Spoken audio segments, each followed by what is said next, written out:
دودھ پیتے بچے کے لیے رضاعت کا انتظام کس کے ذمے ہے؟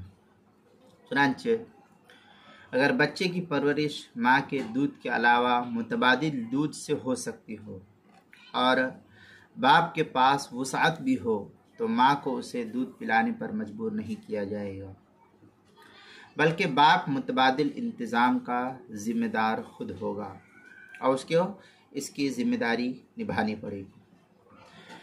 دوسرے کہ اگر بچہ ماں کے علاوہ کسی اور کا دودھ نہ لے یا کوئی اور عورت دودھ پلانے والی دستیاب ہی نہیں ہو رہی ہو یا باپ کے پاس مرضیہ کی اجرت دینے کی گنجائش نہ ہو تو ماں کو اسے دودھ پلانے پر مجبور کیا جائے گا۔ اس صورت میں تیسری صورت یہ کہ منکوحہ بیوی یا مطلقہ رجیہ اپنے بچوں کو دودھ پلانے کی اجرت شوہر سے لینے کی حقدار نہیں ہے، البتہ مطلقہ بائنہ اگر چاہے تو اجرت لے سکتی ہے۔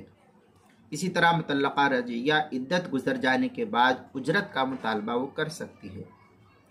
چوتھا یہ کہ اگر منکوحہ بیوی سے اپنی دوسری بیوی کے بچوں کو دودھ پلانے کے لیے اجرت کا معاملہ کرے تو اس میں شرعاً کوئی حرج نہیں ہے۔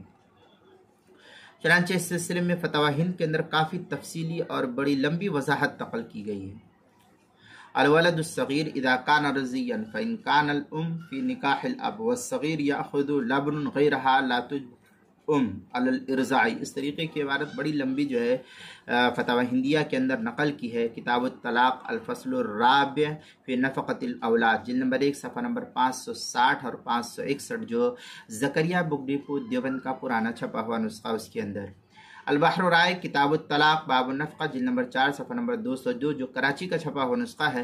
مجمع الانہر کتاب الطلاق باب النفقہ فصل فی نفقۃ الطفل الفقیر، جلد نمبر 2 صفحہ نمبر 191 193، مکتبہ فقیر امت دیوبند کا چھپا ہوا نسخہ اس کے اندر۔